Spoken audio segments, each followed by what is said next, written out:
नमस्कार, जय जय श्री राधे दोस्तों। कैसे हैं आप सब। उम्मीद करता हूं कि आप सभी सुखी होंगे, संपन्न होंगे, आनंदपूर्वक होंगे। दोस्तों, आज मैं जिन दो राशियों की बात करने वाला हूं, उनके जीवन में बहुत समस्याएं भी आ सकती हैं, कठिनाइयां आ सकती हैं। उनको व्यापार में भी नुकसान हो सकता है, सर्विस नौकरी में भी कोई ना कोई नुकसान हो सकता है, हेल्थ की समस्या भी आ सकती है।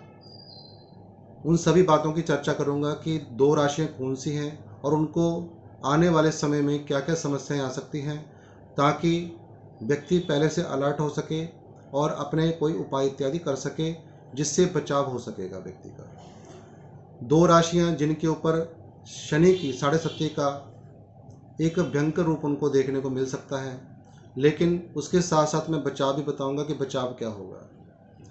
तो दोस्तों, इसको ध्यान से सुने, समझें और जो उपाय मैं बताऊंगा उसको अवश्य कर लें।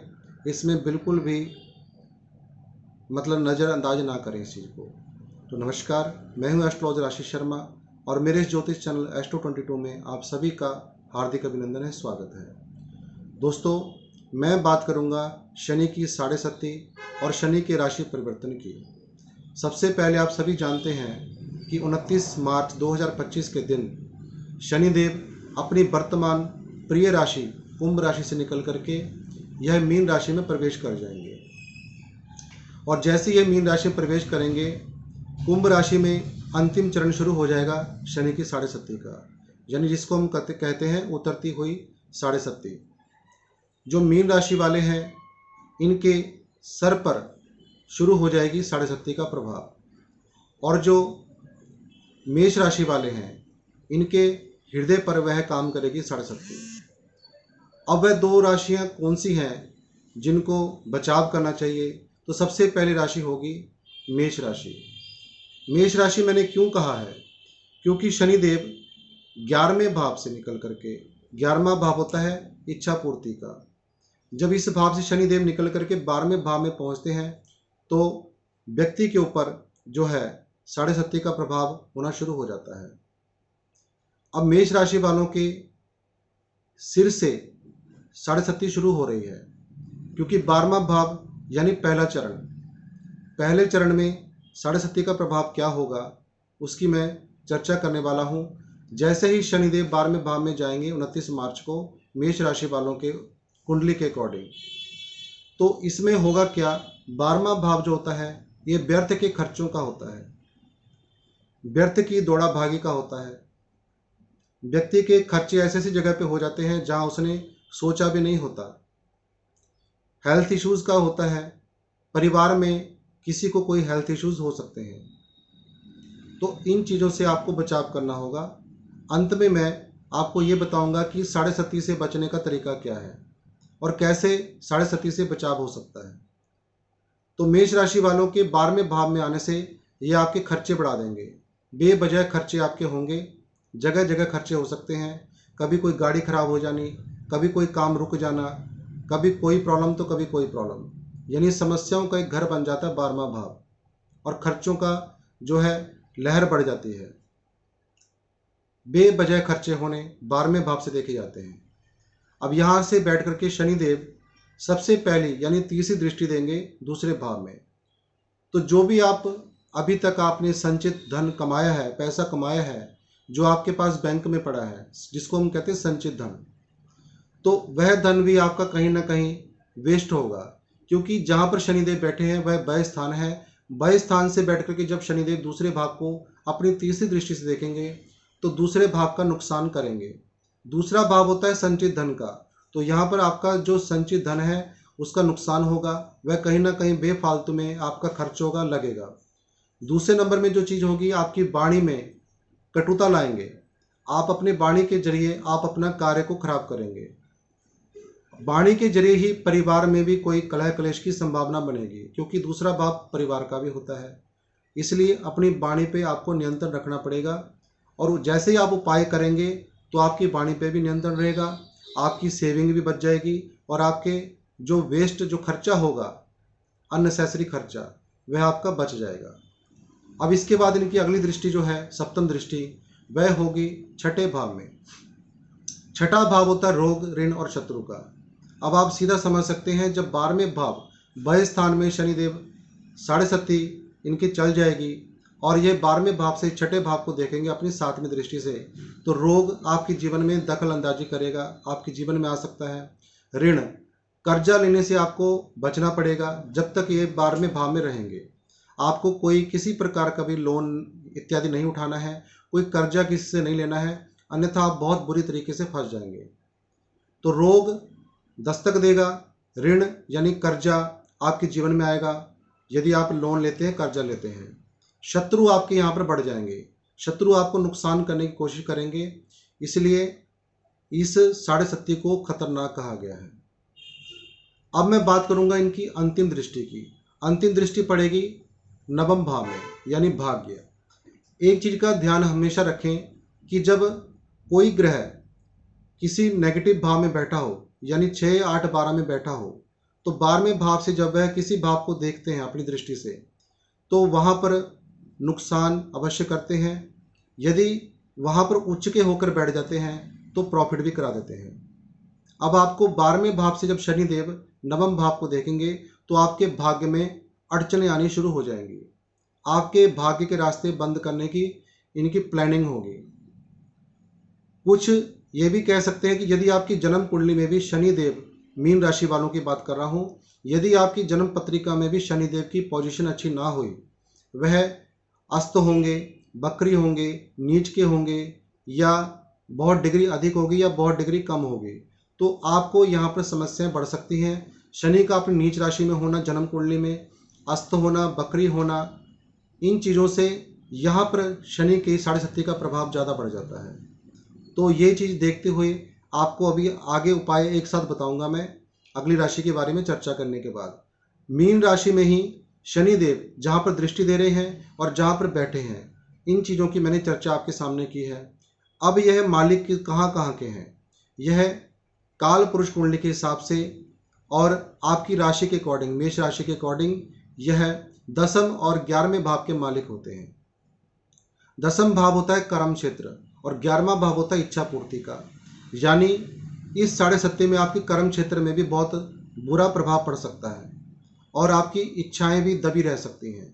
यानी आपकी कोई इच्छा होगी कि मैं ये करूं, मैं वो करूं, तो वो कहीं ना कहीं थम जाएगा समय, क्योंकि शनिदेव इन भावों के मालिक होकर के 12वें भाव में प्रवेश कर जाएंगे 29 मार्च को। तो आपके ये जो 2 भाव हैं जो शनि के परमानेंट भाव माने जाते हैं, तो उन भावों का रिजल्ट भी आपको अपने जीवन में देखने को मिलेगा। इसलिए सतर्क रहें, सावधान रहें। मैंने सावधान इसलिए लिखा है, आपको इस 7.5 को बिल्कुल लाइटली नहीं लेना चाहिए और जो उपाय मैं आगे बताने वाला हूँ उसको अवश्य कर लें। अब अगली राशि की बात करूँगा जिसके ऊपर जो समय है कठिनाई का आने वाला है या कठिनाइयाँ उसके जीवन में चल रही हैं। तो मीन राशि की बात करूँगा। अगली राशि है मीन राशि। मीन राशि में यह शनि का जो है द्वितीय चरण चल रहा है, क्योंकि 12वें भाव से यह निकल जाएंगे और इनका दूसरा चरण शुरू हो जाएगा शनि की 7.5 का। जब 12वें भाव से निकल करके यह लगन में पहुंचेंगे, तो लगन क्या है, व्यक्ति का शरीर होता है, तो शरीर वाले भाव में बैठ जाएंगे। आपको हेडेक होगी, सिर दर्द होगा, माइग्रेन की समस्या आएगी, हड्डियों में चोट लगने की आशंका होगी। इसके अलावा पहला भाव जो होता है यह हमारे हृदय का भी होता है। तो जब यहाँ पर शनिदेव यहाँ से गोचर करते हैं तो व्यक्ति को कहीं ना कहीं अपने हृदय का भी बहुत ध्यान रखना है। यदि आपको कोई समस्या है पहले से, तो आपको यहाँ पर अलर्ट होकर रहना पड़ेगा और उपाय अवश्य करने पड़ेंगे। अब यहाँ पर आपकी छवि को भी यह बिगाड़ के रख देता है। यानी आपकी जितनी पर्सनैलिटी होती है, जितना मान सम्मान आपने कमाया होता है, कोई ना कोई ऐसी वजह बन जाती है जिसके कारण आपकी छवि खराब होनी शुरू हो जाती है। क्योंकि पहला भाव जो होता है व्यक्ति के व्यक्तित्व का होता है, उसकी पर्सनैलिटी का होता है। तो यहाँ आपकी पर्सनैलिटी के ऊपर बहुत फर्क पड़ेगा। इसलिए जो उपाय बताऊंगा उस उपाय को अवश्य कर लें। अब मीन राशि में ही बैठ करके यह तृतीय भाव को देखेंगे। दोस्तों, बेवजह के आपके एफर्ट्स लगेंगे, बेवजह की आप कहीं पर कोशिश करेंगे, दौड़ा भागी करेंगे, लेकिन आपको उसका रिजल्ट प्रॉपर नहीं मिल पाएगा। जैसे कि आपने 10 रुपये का काम किया है लेकिन आपको प्रॉफिट केवल 50 पैसे या 1 रुपया होगा। इसको कहते हैं एक्स्ट्रा एफर्ट। एक्स्ट्रा एफर्ट लगाने के बाद भी आपको पर्याप्त मात्रा में जो है धन की प्राप्ति नहीं हो पाएगी इस 7.5 के बीच में। जो दूसरा चरण चलने वाला है। अब यहाँ से शनि देव जब तीसरे भाव को देखते हैं मीन राशि में ही, तो यहाँ पर छोटे भाई बंधुओं के साथ लड़ाई झगड़े के काम बन जाते हैं। कोई छोटा मोटा मतभेद होता है पुराना, तो यहाँ पर बढ़ जाता है। वाद विवाद बढ़ने का भाव छोटे भाई बहनों के साथ तीसरा भाव होता है, जहाँ पर इनकी तिरछी दृष्टि पड़ेगी, तीसरी दृष्टि। तो यहाँ पर मैं कुछ अच्छा नहीं कह सकता, आपके एफर्ट बढ़ा देंगे बेवजह कि आपको जो है हार्डवर्क रहेगा। इसके बाद इनकी अगली दृष्टि रहेगी सप्तम भाव में। अब सप्तम भाव में जो ये भाव होता है दाम्पत्य जीवन का होता है। आपके दाम्पत्य जीवन में कलह क्लेश होने की पूरी संभावना बन जाती है जब शनिदेव अपनी सप्तम दृष्टि से सातवें घर को देखते हैं। सातवें घर को व्यापार का स्थान भी कहा गया है, और व्यापार में भी आपको कोई भारी नुकसान का सामना करना पड़ सकता है। इसलिए अपने दाम्पत्य जीवन में सतर्क रहें, कोई चीज़ बोलने में आप सावधानी यूज़ करें, और अपने व्यापार में सोच समझ करके कोई भी कदम उठाएं। जो भी आप काम कर रहे हैं उसमें आपको सोच समझ करके अपना कदम उठाना पड़ेगा। अब यहाँ से इनकी अगली जो दृष्टि पड़ती है दसम भाव में। जब लगन से दसम भाव में शनि देव की दृष्टि पड़ेगी तो दसम भाव में आपके कर्म क्षेत्र में भी प्रभाव पड़ेगा।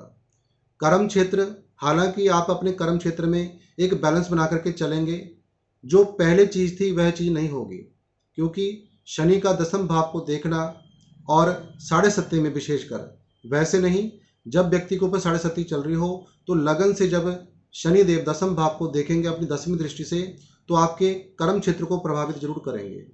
आपके कर्म क्षेत्र में आपके ही विरोधी बढ़ जाएंगे।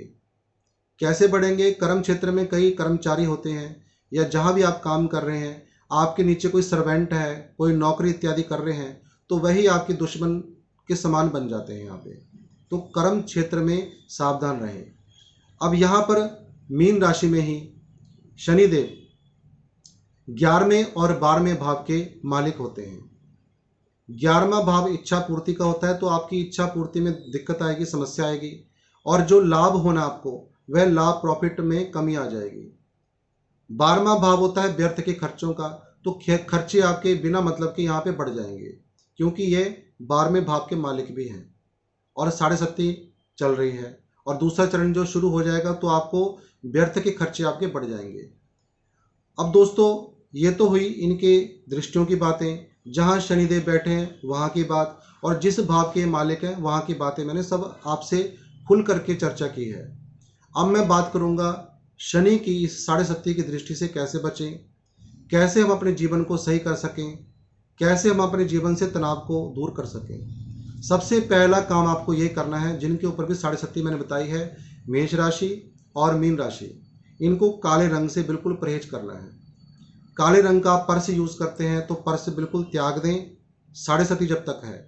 सबसे पहला काम आपको ये करना है, क्योंकि आपके पास पैसा ही नहीं बचेगा, आपके बिना मतलब के पैसे खर्च होते जाएंगे, बिना मतलब की वेस्टेज होगी।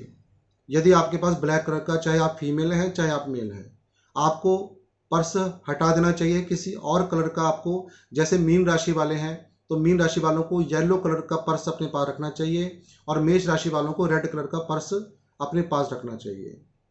अब इसके बाद दूसरा चीज़ क्या करनी है, यदि हो सके आप कच्चे दूध में काले तिल मिला करके हर शनिवार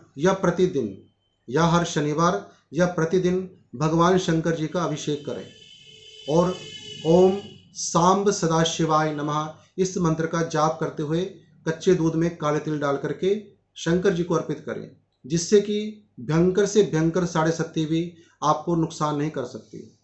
नुकसान मैंने बताया कि होंगे, लेकिन यदि आप यह परहेज करते हैं, ये उपाय करते हैं, तो आप इस आने वाली 29 मार्च 2025 को जो साढ़े सत्ती का प्रभाव है, इस प्रभाव से आपका बचाव हो जाएगा।